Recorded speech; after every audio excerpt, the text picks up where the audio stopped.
All right, guys, this is a video I've been wanting to make for a while, and I want to talk about why I feel the Atari 2600 and just the Atari brand in general is by far the most fun to collect for. Obviously, this is my personal opinion, and I collect for all systems. I love collecting Nintendo and Sega and all this other stuff, but for me, the longest time I've been collecting, I've loved collecting for the Atari, as you can see in the background here.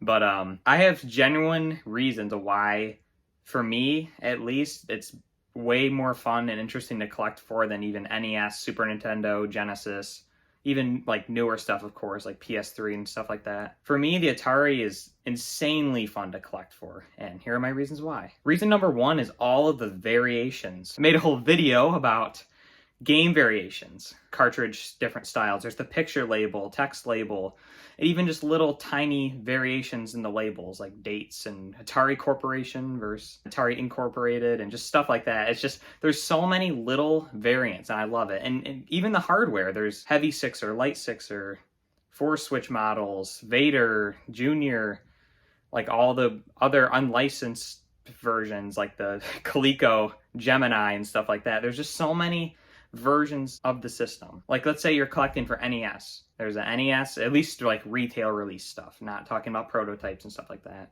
and kiosks. There's the NES and the top loader. There, you're done. You got all the systems. Atari, it's a lot more complicated than that. There's Sears Telegames versions of the systems. There's the heavy sixer version of that, 4-switch versions of that. There's just tons of different versions, and I like collecting hardware, so it's really fun for me. And the similar line to that is controller variation. There's an insane number of compatible joysticks for Atari 2600, is mainly what I'm talking about in this video, if you guys haven't noticed. But there's just the insane amount of different controller variations and types.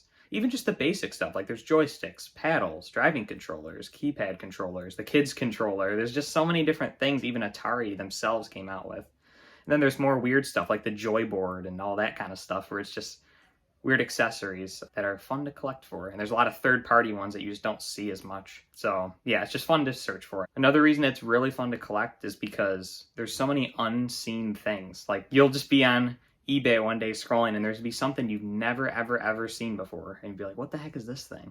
Like I feel like I look on eBay a lot and I feel like at least every other week I'm seeing something that I've never seen in my entire life, and I look it up and there's really not much information on it, so it's kind of like interesting in that way. Not everything's not so well documented like a lot of the other systems out there, so it's kind of interesting to get your hands on this stuff and try it out for yourself. Another thing I really like, which a lot of people don't like this, I love the pick up and play nature of the games. Like I can come in here, pop in Stampede and play it for 15 minutes and I'm satisfied. I'm a very busy person these days, it seems, and it's really nice for me to just not have a story, not have any crap to worry about, and to be able to play a few rounds of a game and have fun and be done with it. Or if I want to play longer, I can do that too. So it's really nice to, I feel like, to have the option. And now, like nowadays, you have to play a game for hours to even feel like you've done anything in the game. Or Atari, you can, depending on the game, you can really have a lot of fun in just 10 minutes. Another reason, obviously this is very opinionated, but I think the box art of Atari games is absolutely fantastic. And the cartridge art too is a lot of times really good. Especially of like the official releases, they're just really awesome. And the fact there's all the brands you can collect for, like Activision, Parker Brothers, and all that kind of stuff, and all the cartridges look completely different from each other, and it's just really interesting, I guess. And and all the brands have distinct like art styles, and it's really cool to just kind of collect them all. And leading off of that, going for subsets is really fun with Atari. Basically just brands, or like the Sears versions of games, or the text versions of games, or like if you're collecting box, you could do the gatefold, the original heavy sixer releases. You can try to collect all those. There's a lot of little sub collections you can do. I like that because a lot of people aren't going to be able to get a full set of any console, but maybe they can get all the Activision games and be like, oh my god, I accomplished something. So it's pretty cool, and from a collecting standpoint, I feel. The other thing I really like, I know this is kind of weird, and other consoles obviously have this too, which is true for everything in this video. Other consoles obviously do have these things. The amount of game storage options, there's like the books that you can open up and put the games in. There's the vid lid, and that like covers the top of the system, and you put cartridges in there.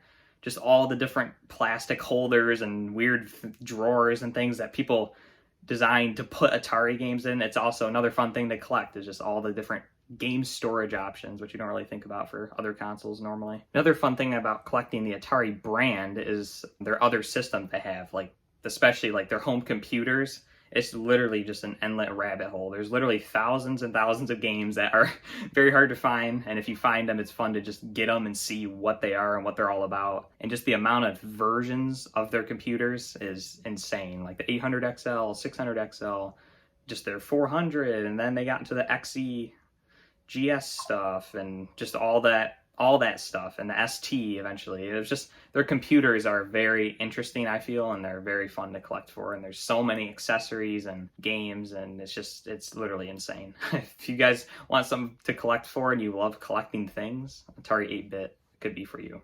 And yeah, that's pretty much it. That was quickly just standing here for 5-10 minutes. Some of the reasons I could name off easily that of why I like collecting for the Atari 2600. A lot of people, I tell them that, and they're like, what the heck you collect for Atari? Why? You're 21. What do you care about Atari? But I love it. I love the style of it, and I love, honestly, playing the games is another thing I really like. I really do enjoy the games, and I think it's a very important part of gaming history at the very least. And I think more people need to actually try the games. I think a lot of people just, they play one game, they play like combat with one person, and they shit on the whole console. But there's a ton of great games out there that are just hidden games, and a lot of, they're not the well-known games, a lot of them. You have to kind of dig deeper in the library to find the truly, truly special games. But anyway, thanks so much for watching, guys. Collect what you love collecting. And yeah, anyway, bye.